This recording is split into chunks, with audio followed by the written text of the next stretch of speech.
നമുക്ക് ശ്രദ്ധാപൂർവം നിന്ന് പരിശുദ്ധ സുവിശേഷം ശ്രവിക്കാം. സമാധാനം നിങ്ങളോടുകൂടെ. ആത്മാവോടുകൂടെ. വിശുദ്ധ മർക്കോസ് അറിയിച്ച നമ്മുടെ മിശിഹായുടെ പരിശുദ്ധ സുവിശേഷം. അധ്യായം 10, 46 മുതൽ 52 വരെയുള്ള തിരുവചനങ്ങൾ. അവൻ ജെറീക്കോയിലെത്തി. അവൻ ശിഷ്യന്മാരോടും വലിയ ഒരു ജനാവലിയോടും കൂടെ ജെറീക്കോ വിട്ടുപോകുമ്പോൾ തിമയോസിന്റെ പുത്രനായ ബർത്തമയോസ് എന്ന അന്ധയാചകൻ വഴിയരികിൽ ഇരിപ്പുണ്ടായിരുന്നു. നസ്രായനായ യേശുവാണ് പോകുന്നതെന്നറിഞ്ഞപ്പോൾ അവൻ ഉച്ചത്തിൽ വിളിച്ചു പറഞ്ഞു, ദാവീദിന്റെ പുത്രനായ യേശുവേ, എന്നിൽ കനിയണമേ. നിശബ്ദനായിരിക്കാൻ പറഞ്ഞുകൊണ്ട് പലരും അവനെ ശകാരിച്ചു. എന്നാൽ അവൻ കൂടുതൽ ഉച്ചത്തിൽ വിളിച്ചു പറഞ്ഞു, ദാവീദിന്റെ പുത്ര, എന്നിൽ കനിയണമേ. യേശു പെട്ടെന്ന് നിന്നിട്ട് പറഞ്ഞു, അവനെ വിളിക്കുക. അവർ അന്ധനെ വിളിച്ച് അവനോട് പറഞ്ഞു, ധൈര്യമായിരിക്കൂ, എഴുന്നേൽക്കുക, യേശു നിന്നെ വിളിക്കുന്നു. അവൻ പുറംകുപ്പായം ദൂരെ എറിഞ്ഞ് കുതിച്ചു ചാടി യേശുവിൻ്റെ അടുത്തെത്തി. യേശു ചോദിച്ചു, ഞാൻ നിനക്ക് വേണ്ടി എന്തു ചെയ്യണമെന്നാണ് നീ ആഗ്രഹിക്കുന്നത്? അന്ധൻ അവനോട് പറഞ്ഞു, ഗുരു, എനിക്ക് കാഴ്ച വീണ്ടും കിട്ടണം. യേശു പറഞ്ഞു, നീ പൊയ്ക്കൊള്ളുക, നിന്റെ വിശ്വാസം നിന്നെ രക്ഷിച്ചിരിക്കുന്നു. തൽക്ഷണം അവന് കാഴ്ച ലഭിച്ചു. അവൻ യേശുവിനെ അനുഗമിച്ചു. നമ്മുടെ കർത്താവായ മിശിഹായ്ക്ക് സ്തുതി. ഈശോ മിശിഹായിൽ ഏറ്റവും സ്നേഹം നിറഞ്ഞ പ്രിയ മാതാപിതാക്കളെ, പ്രിയ സഹോദരി സഹോദരന്മാരെ,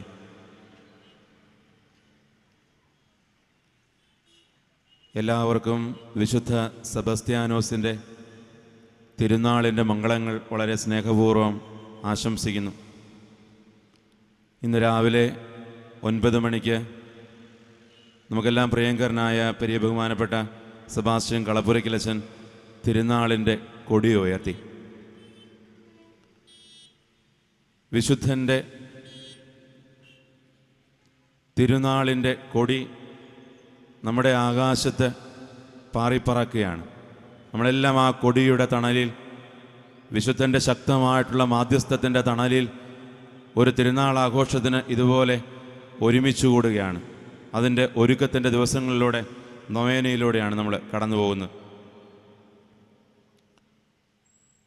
ഈ നൊവേനയ്ക്ക് വേണ്ടി ഇതുപോലെ ഈ കപ്പേളയ്ക്ക് ചുറ്റും നമ്മൾ ഒരുമിച്ച് കൂടുമ്പോൾ നമ്മുടെ എല്ലാം മനസ്സിൽ ഒത്തിരിയേറെ തിരുനാളുകളുടെ വിശുദ്ധമായിട്ടുള്ള ഓർമ്മകൾ നമ്മുടെ മനസ്സിലേക്ക് ഓടിയെത്തുന്നുണ്ട്.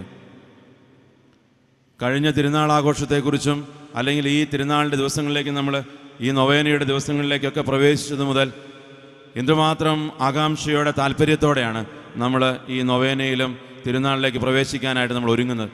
ഇതെല്ലാം നമ്മിൽ ഉണർത്തുന്ന ഒത്തിരിയേറെ വിശുദ്ധമായിട്ടുള്ള ഓർമ്മകളുണ്ട്. ഇന്ന് നൊവേന ഏറ്റെടുത്ത് നടത്തുന്ന ഫ്രണ്ട്സ് ഓഫ് ദുബായ് എന്ന പേരിൽ നമ്മുടെ ഈ നാട്ടിലും ഇതിനു ചുറ്റുമുള്ള ഏതാണ്ട് 75ഓളം പേര് ചേർന്നാണ്. അവരിതുപോലെ ഒരു നൊവേന ഏറ്റെടുത്ത് നടത്താനായിട്ട് തയ്യാറായിട്ട് മുമ്പോട്ട് വരുന്ന ഞാൻ മനസ്സിലാക്കുന്നിടത്തോളം നമ്മുടെ കഴിഞ്ഞകാല തിരുനാളുകളെക്കുറിച്ചുള്ള വിശുദ്ധമായിട്ടുള്ള ഓർമ്മയോടെ, ഒരുതരം ഗ്രഹാതുരത്വത്തോടെ നാട്ടിലും വിദേശത്തും ഒക്കെ വിശുദ്ധ സെബസ്ത്യാനോസിൻ്റെ മാധ്യസ്ഥം വഴി ലഭിച്ചിട്ടുള്ള അനുഗ്രഹങ്ങളും ഈ തിരുനാളിൻ്റെ ആഘോഷമായ തിരുനാൾ പാട്ടുകുർബാനകളും നൊവേനകളും പ്രദക്ഷിണങ്ങളും അല്ലെങ്കിൽ ഇതിനോടനുബന്ധിച്ചുള്ള കലാപരിപാടികളിലും ഒക്കെ പങ്കെടുത്തതിൻ്റെ ആ ഒരു ഗൃഹാതുരത്വവും വിശുദ്ധമായിട്ടുള്ള ഓർമ്മയോടും കൂടിയാണ് അവർ ഇതുപോലെ ഒരു തിരുനാൾ ആഘോഷിക്കാനായിട്ട്, നൊവേന നടത്താനായിട്ട് മുമ്പോട്ട് വരുന്നത്. തീർച്ചയായിട്ടും അവരെല്ലാവരെയും നമുക്ക് ഒരിക്കൽ കൂടി വിശുദ്ധ സെബസ്ത്യാനോസിൻ്റെ മാധ്യസ്ഥത്തിന് നമുക്ക് സമർപ്പിക്കാം. നാട്ടിലും വിദേശത്തുമൊക്കെയായി വിശ്വാസത്തെക്കുറിച്ചുള്ള ഈ ഓർമ്മയോടെ അവർ, അല്ലെങ്കിൽ വിശുദ്ധ സെബസ്ത്യാനോസിൻ്റെ മാധ്യസ്ഥത്തിൻ്റെ കീഴിലും ഈ കൊടിയുടെ കീഴിലും അണിനിരക്കാനായിട്ട് അവർ കാണിക്കുന്ന ഈ വലിയ പ്രയത്നത്തിനും അവരെടുക്കുന്ന ത്യാഗത്തിനും ഒക്കെ വിശുദ്ധൻ അവർക്ക് പ്രതിഫലം നൽകട്ടെ എന്ന് നമുക്ക് പ്രാർത്ഥിക്കാം. ഇതുപോലെ ഒരു നൊവേനയ്ക്ക് വേണ്ടി നമ്മൾ ഒരുമിച്ച് കൂടുമ്പോൾ നമ്മുടെ എല്ലാം മനസ്സിൽ ഒത്തിരിയേറെ ചിന്തകളുണ്ട്, കുറേയേറെ വിശുദ്ധമായിട്ടുള്ള വികാരങ്ങളുണ്ട്. നമ്മുടെ എല്ലാ അസ്തിത്വത്തെ സ്പർശിച്ചു നിൽക്കുന്ന ഒത്തിരിയേറെ നമ്മുടെ ജീവിതത്തെക്കുറിച്ചും നമ്മുടെ പ്രിയപ്പെട്ടവരെക്കുറിച്ചും ഒക്കെയുള്ള നമ്മുടെ സ്വപ്നങ്ങളുണ്ട്. പ്രിയമുള്ളവർ, അതിനോടെല്ലാം ചേർത്ത് വെച്ച് ഈ നൊവേനയ്ക്ക് നിങ്ങളോട് പറയാൻ ആഗ്രഹിക്കുന്ന ഒരു കൊച്ചു സന്ദേശം നിങ്ങളോട് പങ്കുവയ്ക്കാം എന്നാണ് ഞാൻ കരുതുന്നത്. നമുക്കെല്ലാം കഥ കേൾക്കാനായിട്ട് ഇഷ്ടമുള്ളവരാണ്. നിങ്ങളോട് ഒരു നാടകത്തിൻ്റെ കഥ പറയാനായിട്ടാണ് ആദ്യം എനിക്ക് ആഗ്രഹമുള്ളത്. ആ നാടകത്തിൻ്റെ പേര് ഇത് ഒരു കുരങ്ങൻ്റെ കഥയല്ല എന്നാണ്. ഒരുപക്ഷെ നിങ്ങളൊക്കെ കേട്ടിട്ടുള്ള ഒന്നായിരിക്കും അത്. ഇത് ഒരു കുരങ്ങൻ്റെ കഥയല്ല. ആ നാടകം എഴുതിയത് കേരളത്തിലെ പ്രശസ്തനായിട്ടുള്ള എഴുത്തുകാരൻ ജയപ്രകാശ് കൂളൂർ എന്ന് പറയുന്ന ഒരു നാടകകൃത്താണ് അത് എഴുതിയത്. ആ നാടകത്തിൻ്റെ കഥ ഇപ്രകാരമാണ്. ഏതാണ്ട് 13 വയസ്സുള്ള ഒരു ചെറുക്കൻ, അവൻ 2-3 വട്ടം സ്കൂളിൽ തോറ്റു കഴിഞ്ഞപ്പോൾ അവൻ പഠിത്തം നിർത്തി. അവൻ പഠിത്തം നിർത്തിയിട്ട് വീട്ടിൽ തൻ്റെ മാതാപിതാക്കളെ സഹോദരങ്ങളെ ഒക്കെ ഇങ്ങനെ സഹായിച്ച് ഒക്കെ കഴിയുകയാണ്. അവൻ്റെ അപ്പൻ സ്കൂളിൽ അധ്യാപകനാണ്. അതുകൊണ്ടുകൂടിയാണ് അവൻ പഠിത്തം നിർത്തിയത്. അച്ഛൻ്റെ പേര് മോശമാക്കാൻ പറ്റില്ല എന്ന് കരുതി. 12 മക്കളുള്ള ഒരു വലിയ കുടുംബമാണ്. ആ കുടുംബത്തിലെ ചേട്ടന്മാരുടെയും ചേട്ടത്തിയമ്മമാരുടെയും ഒക്കെ ഇഷ്ടങ്ങൾക്കനുസരിച്ച് അവനിങ്ങനെ വളർന്നു വരികയാണ്. അങ്ങനെ ഇരിക്കെ അവൻ്റെ നാട്ടിൽ ടൗണിൽ നടക്കുന്ന ഒരു സിനിമയുടെ പോസ്റ്റർ കൊണ്ടുവന്ന് ഒട്ടിച്ചു. ആ പോസ്റ്ററിൽ ഒരു വലിയ ചിമ്പാൻസിയുടെ പടം അതിൻ്റെ അകത്തുണ്ട്. അവന് കുരങ്ങന്മാരെയൊക്കെ ഭയങ്കര ഇഷ്ടമാണ്. ഈ ചിമ്പാൻസിയുടെ പടം ഇങ്ങനെ കണ്ടു കഴിഞ്ഞപ്പോൾ അവന് വലിയ ആഗ്രഹമായി എങ്ങനെയെങ്കിലും ഈ സിനിമ കാണണമെന്ന്. ഒരു ദിവസം അവൻ വീട്ടിൽ ആരോടും പറയാതെ ടൗണിൽ നടക്കുന്ന ഈ സിനിമ കാണാനായിട്ട് അവന് അതുവരെ സ്വരൂപിച്ച പണമൊക്കെ ആയിട്ട് അവനങ്ങ് ഒരു ദിവസം ബസ് കയറി ടൗണിലേക്ക്. ഈ ചെറുക്കൻ ആദ്യമായിട്ടാണ്, അപ്പു എന്നാണ് അവൻ്റെ പേര്, അപ്പു ആദ്യമായിട്ടാണ് ടൗണിൽ പോകുന്നത്. ആരോടും പറഞ്ഞിട്ടില്ല. അവൻ ടൗണിൽ ചെന്ന് ആദ്യത്തെ ഷോയ്ക്ക് സിനിമയ്ക്ക് കയറി. സിനിമ അവൻ കണ്ടു. ഈ ചിമ്പാൻസിയുടെ പ്രകടനം വളരെയധികം അതിശയിപ്പിക്കുന്ന ഒന്നായിരുന്നു. അവൻ ഒരു പ്രാവശ്യം കണ്ടു കഴിഞ്ഞിട്ട് അവന് മതിയായില്ല. അവൻ അടുത്ത പ്രാവശ്യം കൂടി അത് കാണാനായിട്ട് കയറി. അടുത്ത പ്രാവശ്യം കണ്ടു. ചിമ്പാൻസിയുടെ പ്രകടനങ്ങൾ അവന് അവൻ്റെ ഹൃദയത്തെ ഭയങ്കരമായിട്ട് ആകർഷിച്ചു. അവന് തോന്നി അടുത്ത ഷോ കൂടി കാണണമെന്ന്. അവൻ അടുത്ത ഷോയ്ക്കും കയറി. അവൻ പിന്നത്തെ ഷോയ്ക്കും കയറി. 4-മത്തെ ഷോയ്ക്കും കയറിയിട്ട് അവൻ ഇറങ്ങുമ്പോൾ അവൻ്റെ നാട്ടിലേക്കുള്ള വണ്ടികളെല്ലാം പോയിക്കഴിഞ്ഞു. അപ്പോഴത്തേക്കും വീട്ടിൽ ഭയങ്കര ബഹളമായി. ഈ ചെറുക്കൻ ഇതുവരെ ഒരിടത്തും പോയിട്ടില്ല, അവനെ കാണാനില്ല. ആരോ പറഞ്ഞു ചെറുക്കൻ ഇങ്ങനെ അവിടെ ടൗണിൽ സിനിമയ്ക്ക് കയറിയത് കണ്ടവരുണ്ടെന്ന്. അവരെല്ലാം ഇങ്ങനെ കാത്തിരിക്കാൻ തുടങ്ങി. അവൻ ഏതാണ്ട് നടന്ന് നേരം വെളുക്കാറായപ്പോഴേക്കും അവൻ വീട്ടിലെത്തി. നോക്കുമ്പോൾ വീട്ടിലെ ലൈറ്റൊന്നും അണഞ്ഞിട്ടില്ല. അവന് മനസ്സിലായി ഇന്ന് ആകെ പ്രശ്നമാണ്. അവൻ ചെയ്തത്, നമ്മളൊക്കെ സാധാരണ ഈ പെയിൻ്റ് അടിക്കാനായിട്ട് ഉപയോഗിക്കുന്ന ഒരു കുതിര അവൻ്റെ വീടിൻ്റെ മുമ്പിൽ കിടക്കുന്നുണ്ടായിരുന്നു. അവൻ ആ കുതിരയുടെ മുകളിൽ കയറി അങ്ങ് ഇരിപ്പുറപ്പിച്ചു. നേരം വെളുത്തപ്പോൾ ചേട്ടന്മാരിൽ ഒരാൾ പുറത്തേക്ക് ഇറങ്ങി വന്ന് നോക്കുമ്പോൾ ചെറുക്കൻ ഇതാ കുതിരയുടെ മുകളിൽ കയറിയിരിക്കുന്നു. അച്ഛന് റിപ്പോർട്ട് ചെയ്തു. അച്ഛൻ സ്കൂളിലെ വാദ്യാരാണ്. അച്ഛനൊരു വലിയ പത്തലെടുത്ത് ഇങ്ങ് വന്നു. ഇവനിട്ടെന്ന് 2 കൊടുത്തിട്ടേ ഉള്ളൂ എന്ന് കരുതി അച്ഛൻ വന്നു. അവന് മനസ്സിലായി സംഗതി ആകെ പ്രശ്നമായെന്ന്. അച്ഛൻ അടിക്കാനായിട്ട് അടുത്തേക്ക് എത്തിയപ്പോൾ അവന് പെട്ടെന്ന് ഓർമ്മ വന്നത് തലേ ദിവസം കണ്ട സിനിമയിലെ രംഗമാണ്. അവൻ ചിമ്പാൻസിയെ പോലെ ഒന്നങ്ങ് അച്ഛൻ്റെ നേരെ ചീറ്റി. അച്ഛൻ പെട്ടെന്ന് ഒന്ന് അന്തിച്ചുപോയി. ഇന്നലെ വരെ ഒരു കുഴപ്പമില്ലായിരുന്ന ചെറുക്കൻ പെട്ടെന്നൊരു ചീറ്റങ്ങ് ചീറ്റി കഴിഞ്ഞപ്പോഴത്തേക്കും അച്ഛൻ പതുക്കെ ഒന്ന് പിറകോട്ട് മാറി. അപ്പോൾ അവന് തോന്നി, എടാ ഇത് കൊള്ളാം, അച്ഛൻ പേടിച്ചിട്ടുണ്ട്, വിദ്യ കൊള്ളാം എന്നവന് തോന്നി.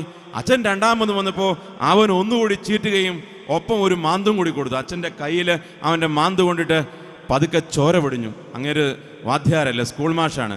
അങ്ങേര് പതുക്കെ പിന്മാറി. ചേട്ടന്മാർ ഓരോരുത്തർ വന്നിടാ താഴെ ഇറങ്ങുന്നൊക്കെ പറഞ്ഞ് നിർബന്ധിച്ചു. പക്ഷേ അവൻ താഴെ ഇറങ്ങിയില്ല. അവൻ വൈകുന്നേരം വരെ അങ്ങനെ ഇരുന്നു. രാത്രിയും അവൻ ഇരുന്നു. പിറ്റേ ദിവസം രാവിലെ വീണ്ടും അമ്മയും ബാക്കി ചേട്ടന്മാരും ഒക്കെ വന്ന് വിളിച്ചു, ചേട്ടത്തിയമ്മമാരൊക്കെ വന്ന് വിളിച്ചു, എടാ താഴെ ഇറങ്ങ്. പക്ഷേ അവൻ താഴെ ഇറങ്ങുന്നില്ല.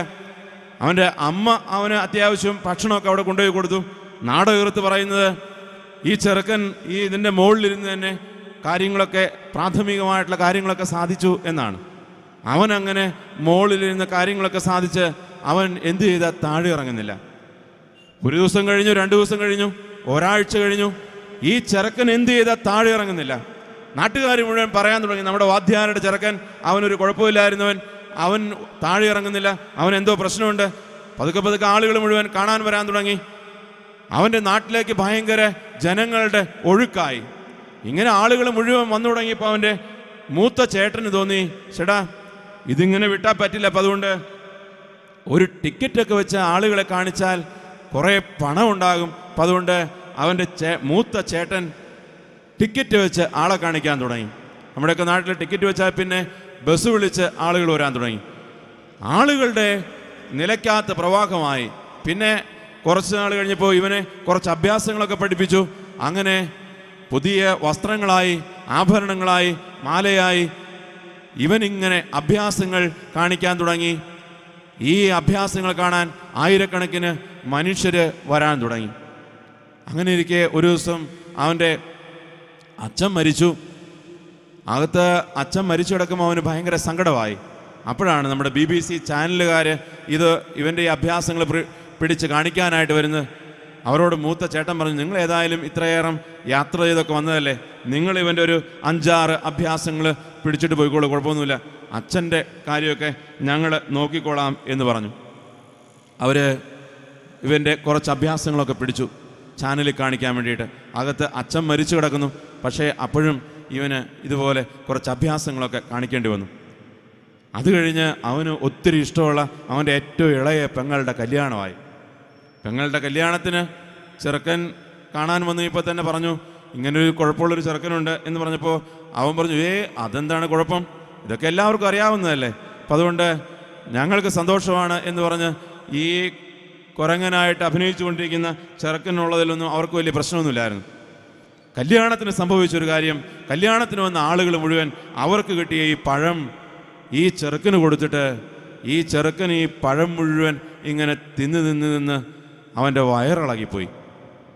കല്യാണത്തിന് വന്നവരിൽ ആരോ പറഞ്ഞു, ഇത് വെറുതെ മനുഷ്യനല്ല കേട്ടോ, ഇത് എന്തോ അവതാരമാണ്, ഈശ്വരൻ്റെ അവതാരമാണ്. അല്ലെങ്കിൽ എങ്ങനെ ഇത്രയും വർഷങ്ങൾ ഇങ്ങനെ മുകളിൽ കയറിയുന്ന അല്ലെങ്കിൽ ഇത്രമാത്രം അഭ്യാസങ്ങൾ കാണിച്ച് ഇങ്ങനെ ജീവിക്കാൻ പറ്റുന്നത് എങ്ങനെയാണ്? അപ്പം അതുകൊണ്ട് ഇത് ഈശ്വരൻ്റെ അവതാരമാണ്. നാടകത്ത് പറയുന്നത് അന്ന് ഇവന് ഈ വയറിളകിയതൊക്കെ ആളുകൾ ഉണക്കിപ്പൊടിച്ച് പ്രസാദമായിട്ട് വീട്ടിൽ കൊണ്ടുപോയത്രേ. കാരണം ഇത് അവതാരമാണ്, ഇത് കളഞ്ഞാൽ പറ്റില്ലല്ലോ. അപ്പം അതുകൊണ്ട് ഉണക്കിപ്പൊടിച്ച് അവരൊക്കെ വീട്ടിൽ കൊണ്ടുപോയി ഒത്തിരി ഉദ്ദിഷ്ട കാര്യങ്ങളൊക്കെ സാധിക്കാനായിട്ട് അവർ കൊണ്ടുപോയി എന്നൊക്കെയാണ്. എന്തോ ആവട്ടെ, ഈ ചെറുക്കൻ ഇങ്ങനെ ഏതാണ്ട് 10-40 വയസ്സോളമായി, 10-25 കൊല്ലമായി ഇങ്ങനെ അഭ്യാസങ്ങൾ കാണിക്കുന്നു.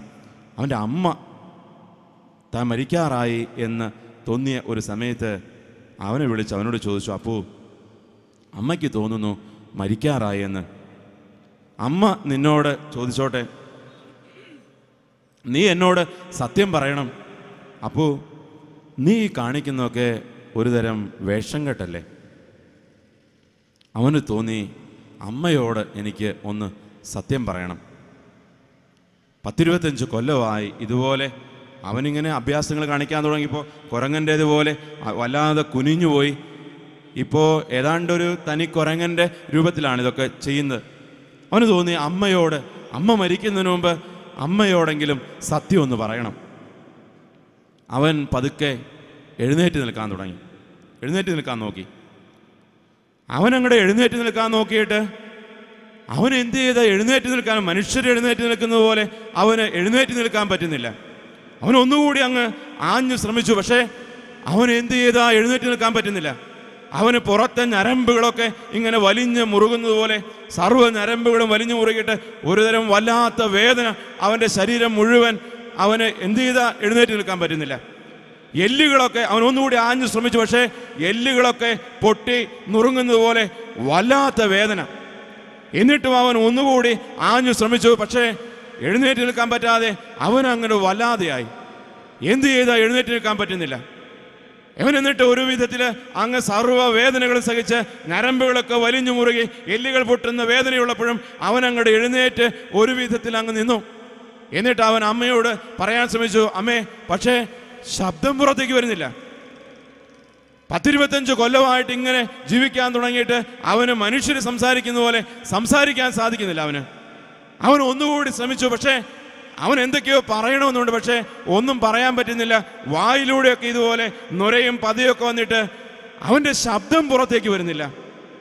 അവൻ ഒന്നുകൂടി കഷ്ടപ്പെട്ട് എഴുന്നേറ്റ് നിന്നിട്ട് അവൻ അവനാവുന്നത്ര ശബ്ദത്തിൽ അല്ലെങ്കിൽ പറ്റുന്ന പോലെ ഒരുതരം വികൃതമായിട്ടുള്ള ശബ്ദമാണ് പുറത്തേക്ക് വരുന്നത്. പലപ്പോഴും വെറുതെ ശ്വാസം മാത്രം പുറത്തേക്ക് പോകുന്നു. എന്നിട്ടും ഈ വായിൽ നിന്ന് ഒഴുകുന്ന നുരയും പതയൊക്കെ വെച്ചിട്ട് ഒരുതരം വല്ലാത്ത വേദനയോടെ അവൻ അമ്മയോട് പറഞ്ഞു, അമ്മേ, അപ്പു ഈ ചെയ്യുന്നതൊക്കെ ഒരുതരം വേഷം കെട്ടാണ് അമ്മേ, ഞാനീ ചെയ്യുന്നതൊക്കെ വേഷം കെട്ടാണ്.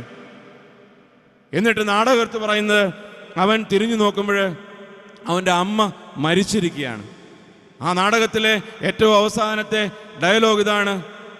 വളരെ വേദനയോടെ അവൻ ചോദിക്കുന്ന ഒരു ചോദ്യമാണ്, മരിക്കുന്നതിന് മുമ്പ് എൻ്റെ അമ്മ എന്നെ മനസ്സിലാക്കിയിരുന്നോ ഇല്ലയോ? മരിക്കുന്നതിന് മുമ്പ് എൻ്റെ അമ്മ എന്നെ മനസ്സിലാക്കിയിരുന്നോ ഇല്ലയോ? പ്രിയമുള്ളവരെ, ഒരു തിരുനാൾ ആഘോഷത്തിന് വേണ്ടിയിട്ട് നമ്മൾ ഈ കപ്പേളയ്ക്ക് ചുറ്റും ഇതുപോലെ ഒരുമിച്ച് കൂടുമ്പോൾ ഒരുപക്ഷെ നമ്മുടെ കഴിഞ്ഞകാല ജീവിതത്തിൻ്റെ അനുഭവങ്ങളിലൂടെയൊക്കെ തിരിഞ്ഞു നോക്കുമ്പോൾ ഇത് ഒത്തിരിയേറെ അർത്ഥം പകരുന്ന ഒന്നാണെന്ന് എനിക്ക് തോന്നുന്നു. ഒരുപക്ഷെ നമ്മളെല്ലാം ജീവിതത്തിൽ കടന്നു പോകേണ്ട ഒരു ചോദ്യമാണ്. മരിക്കുന്നതിന് മുമ്പ് എൻ്റെ അമ്മ എന്നെ മനസ്സിലാക്കിയിരുന്നോ എന്ന് ചോദിക്കുന്നത് പോലെ ഒരു ചോദ്യം തിരിഞ്ഞു നിന്ന് ചോദിക്കാനായിട്ട്, അല്ലെങ്കിൽ എൻ്റെ കഴിഞ്ഞകാല ജീവിതത്തിൻ്റെ അനുഭവങ്ങളിലൂടെയൊക്കെ ഞാൻ കടന്നു പോന്നപ്പോൾ എൻ്റെ ജീവിതം ഇതുപോലെ ഒരുതരം വേഷം കെട്ടായി മാറിയെങ്കിൽ എനിക്കതൊക്കെ ഒന്ന് മാറ്റിവെച്ചിട്ട് എൻ്റെ ജീവിതത്തിൻ്റെ ഈ വേഷം കെട്ടിൻ്റെ അനുഭവങ്ങളെയൊക്കെ എനിക്ക് മാറ്റിയിട്ട് എനിക്ക് മനുഷ്യനായിട്ട് ജീവിക്കണം. എനിക്ക് മനുഷ്യനായിട്ട് ജീവിക്കണമെങ്കിൽ ഒരുപക്ഷെ നമുക്ക് നമ്മുടെ ഈ തിരുനാൾ ആഘോഷത്തിൻ്റെ പ്രത്യേകമായിട്ടുള്ള പശ്ചാത്തലത്തിൽ വിശുദ്ധ സെബസ്ത്യാനോസിൻ്റെ ജീവിതവുമായിട്ട് ബന്ധപ്പെടുത്തി ഞാൻ എൻ്റെ ജീവിതത്തിൽ മനുഷ്യത്വത്തിൻ്റെ പൂർണ്ണതയിലേക്കാണോ വിശുദ്ധനെ പോലെ വിശുദ്ധൻ ദൈവത്തിൻ്റെ പക്കലേക്ക് നിരന്തരം തീർത്ഥാടനം നടത്തി സാധിച്ചെടുത്ത ഒരു വിശുദ്ധ ജീവിതത്തിൻ്റെ വഴികളിലൂടെയാണോ ഞാൻ സഞ്ചരിക്കുന്നതോ എൻ്റെ ഇഷ്ടങ്ങളുടെ, എൻ്റെ താല്പര്യങ്ങളുടെ, എൻ്റെ സ്വന്തം സ്വാർത്ഥതയുടെ ഒക്കെ വഴികളിലൂടെ ഞാൻ മുന്നോട്ട് നീങ്ങുന്നത് എന്ന് ഞാനൊന്ന് പരിശോധിച്ച് നോക്കേണ്ടതുണ്ട്. അത് പരിശോധിച്ച് നോക്കാൻ വളരെ എളുപ്പമാണ്. അതുകൊണ്ടാണ് ഞാൻ ഇതുപോലെ ഒരു കഥ നിങ്ങളോട് പറഞ്ഞത്. 10-13 വയസ്സെന്നൊക്കെ പറയുമ്പോൾ ജീവിതത്തിൽ നമുക്കറിയാം, സ്വന്തം ജീവിതത്തെക്കുറിച്ച് സ്വപ്നങ്ങൾ കാണാനും സ്വന്തം ജീവിതത്തിൻ്റെ ഇടങ്ങൾ നിശ്ചയിക്കാനും ഒക്കെ തുടങ്ങുന്ന ഒരു പ്രായമാണിത്. അങ്ങനെ സ്വന്തം ജീവിതത്തിൻ്റെ ഇടങ്ങൾ നിശ്ചയിക്കുന്ന ഒരു പ്രായത്തിൽ സ്വന്തം മാതാപിതാക്കള്, സഹോദരങ്ങള്, അല്ലെങ്കിൽ ഒരുപക്ഷെ ഞാൻ എൻ്റെ ജീവിതത്തിൽ കാത്തുസൂക്ഷിക്കേണ്ട ജീവിതത്തിൻ്റെ വിശുദ്ധമായ മൂല്യങ്ങളുടെ അനുഭവങ്ങളൊക്കെ വിട്ടിട്ട് എൻ്റെ സ്വാർത്ഥതയുടെ, എൻ്റെ ചില കൊച്ചിഷ്ടങ്ങളുടെ, അല്ലെങ്കിൽ എൻ്റെ തന്നിഷ്ടങ്ങളുടെ ചില ഇടങ്ങളിലേക്കൊക്കെ, ചില കുതിരപ്പുറത്തേക്കൊക്കെ ഞാൻ വഴുതി മാറുന്നുവെങ്കിൽ, ഞാൻ കയറി നീങ്ങി നിൽക്കുന്നുവെങ്കിൽ ജീവിതത്തിൽ എനിക്ക് തെറ്റുപറ്റുന്നു എന്നാണ് അതിൻ്റെ ഇഷ്ടം, അതിൻ്റെ അർത്ഥം. നമുക്ക് നമ്മുടെ ജീവിതത്തിൽ നമുക്ക് പരിശോധിച്ച് നോക്കാവുന്നതാണ്. എൻ്റെ കഴിഞ്ഞകാല ജീവിതത്തിൻ്റെ അനുഭവങ്ങളിലൂടെയൊക്കെ ഞാൻ കടന്നു പോന്നപ്പോൾ എൻ്റെ മാതാപിതാക്കളും എൻ്റെ സഹോദരങ്ങളും എൻ്റെ ജീവിതത്തിൽ ഞാൻ കാത്തു സൂക്ഷിക്കേണ്ട വിശ്വാസത്തിൻ്റെ അനുഭവങ്ങളും അല്ലെങ്കിൽ ഒരുപക്ഷെ സ്വർഗരാജ്യത്തിൻ്റെ മൂല്യങ്ങളും ഒക്കെ വിട്ടിട്ട് ഞാൻ എൻ്റെ ഇഷ്ടങ്ങളുടെ, തന്നിഷ്ടങ്ങളുടെ, സ്വാർത്ഥമായിട്ടുള്ള ആഗ്രഹങ്ങളുടെ, എൻ്റേത് മാത്രമായ ഒരു ലോകത്തിലേക്ക്, ഒരു കുതിരപ്പുറത്തേക്ക് ഒക്കെ ഞാൻ മാറി നിന്ന് പോയിട്ടുണ്ടോ എന്ന്. അങ്ങനെ മാറിയിട്ടുണ്ടെങ്കിൽ നമ്മൾ മനുഷ്യത്വത്തിലേക്കല്ല, നമ്മുടെ ഒക്കെ ജീവിതത്തിൽ വീണ്ടും നമ്മുടെ കൊരങ്ങത്വത്തിൻ്റെ ചില അനുഭവങ്ങളിലേക്കൊക്കെ തിരിച്ചു പോകുന്നവരായിട്ട് നമ്മൾ മാറും. അതുകൊണ്ട് പ്രിയപ്പെട്ടവരെ, നമ്മുടെ ഇഷ്ടങ്ങളുടെയും നമ്മുടെ താല്പര്യങ്ങളുടെയും സ്വാർത്ഥമായിട്ടുള്ള ഇടങ്ങളിലേക്കൊക്കെ നമ്മൾ മാറിയെങ്കിൽ നമുക്ക് വീണ്ടും തിരിച്ചു വരണം. ഇന്ന് സുവിശേഷത്തിൽ നമ്മൾ വായിച്ചു കേട്ടതുപോലെ നമുക്ക് കാഴ്ച കിട്ടണം. കർത്താവ് ഇന്ന് നമ്മളോടും ചോദിക്കും, ഞാൻ നിനക്ക് വേണ്ടി ബർത്തമേയുസിനോട് ചോദിച്ചതുപോലെ ഞാൻ നിനക്ക് വേണ്ടി എന്ത് ചെയ്തു തരണമെന്നാണ് നീ ആഗ്രഹിക്കുന്നത്. അപ്പോൾ നമുക്കും പറയാൻ സാധിക്കും, കർത്താവേ, എനിക്ക് എൻ്റെ കാഴ്ച വീണ്ടും കിട്ടണം. എനിക്ക് സ്നേഹത്തിൻ്റെ ഇടങ്ങൾ മനസ്സിലാക്കാൻ, നിന്നെ മനസ്സിലാക്കാൻ, എൻ്റെ കുടുംബാംഗങ്ങളെ മനസ്സിലാക്കാൻ, അങ്ങനെ എനിക്ക് എൻ്റെ സ്വാർത്ഥതയുടെയും തന്നിഷ്ടങ്ങളുടെയും താല്പര്യങ്ങളുടെയും ഒക്കെ ഇടങ്ങൾ വിട്ട് സ്നേഹത്തിൻ്റെ ഇടങ്ങളിലേക്ക് മാറി നിൽക്കാനുള്ള കാഴ്ച എനിക്ക് ലഭിക്കണം. രണ്ടാമത്, ഇവൻ്റെ മൂത്ത ചേട്ടൻ ടിക്കറ്റ് വെച്ച് ആളെ കാണിക്കാൻ തുടങ്ങി എന്നൊക്കെ പറയുമ്പോൾ നമ്മൾ മനസ്സിലാക്കേണ്ട ഏറ്റവും പ്രധാനപ്പെട്ട കാര്യം, അവൻ ബന്ധങ്ങളെ വിൽക്കാൻ തുടങ്ങി എന്നാണ്. അവൻ ബന്ധങ്ങളെ വിൽക്കാൻ തുടങ്ങി. സ്വന്തം കുഞ്ഞനിയൻ ഇതുപോലെ ഒരു ആപത്തിൽപ്പെടുമ്പോൾ, അല്ലെങ്കിൽ ഇതുപോലെ ചില വികൃതിത്തരങ്ങളൊക്കെ കാണിക്കാൻ തുടങ്ങുമ്പോൾ അത് വിറ്റ് കാശാക്കുക എന്ന് പറഞ്ഞാൽ എത്ര രൂക്ഷമായിട്ടുള്ള ഭാഷയാണത്. നമ്മുടെയൊക്കെ ജീവിതത്തിലേക്ക് തിരിഞ്ഞു നോക്കുമ്പോഴും നമുക്കും കണ്ടെത്താൻ സാധിക്കും ഇതുപോലെയൊക്കെ ബന്ധങ്ങൾക്ക് വില പറഞ്ഞ ചില അനുഭവങ്ങളൊക്കെ ചിലപ്പോഴൊക്കെ നമ്മളും കാണാറുണ്ട്. ഒരിത്തിരി പൊന്നിന് വേണ്ടിയിട്ട് അല്ലെങ്കിൽ ഒരിത്തിരി സ്ഥലത്തിന് വേണ്ടിയിട്ട്, അല്ലെങ്കിൽ ഒരു വഴിയുടെ പേരിൽ, നമ്മുടെ സ്ഥലത്തിൻ്റെ അതിരിൽ നിൽക്കുന്ന ഒരു കൊച്ചു മരത്തിൻ്റെ പേരിൽ, അങ്ങനെ എത്രയൊക്കെ കാരണങ്ങളുടെ പേരിലാണ് നമ്മൾ സഹോദരങ്ങൾക്ക് വില പറഞ്ഞിട്ടുള്ളത്. പ്രിയപ്പെട്ടവരെ, നമ്മുടെ സഹോദരങ്ങൾക്ക് വില പറഞ്ഞു പോയ ജീവിതത്തിൻ്റെ അനുഭവങ്ങളിൽ നിന്ന്, നമ്മുടെ ഇഷ്ടങ്ങളുടെ ഇടങ്ങളിൽ നിന്ന് നമുക്ക് പുറത്തു വരണം.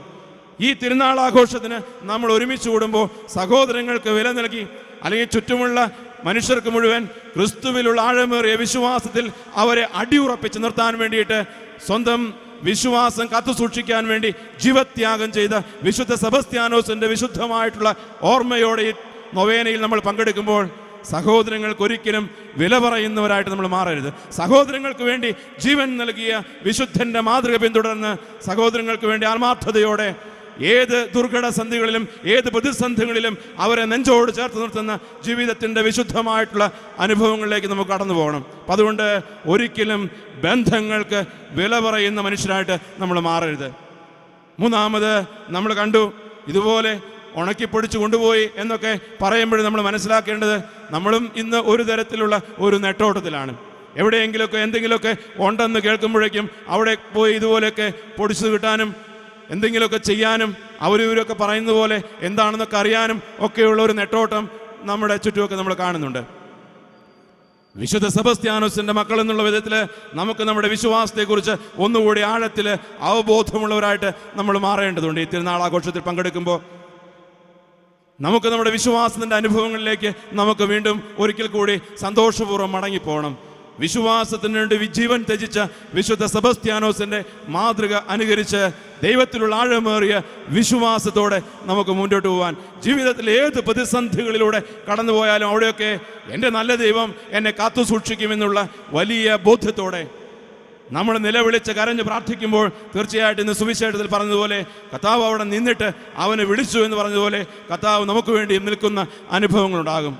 ബർത്തമേയുസിനെ പോലെ കരഞ്ഞ് നിലവിളിച്ച് പ്രാർത്ഥിക്കാനായിട്ട്, വിശുദ്ധ സെബസ്ത്യാനോസിൻ്റെ മാധ്യസ്ഥം തേടി പ്രാർത്ഥിക്കാനായിട്ട് നമുക്ക് സാധിക്കട്ടെ.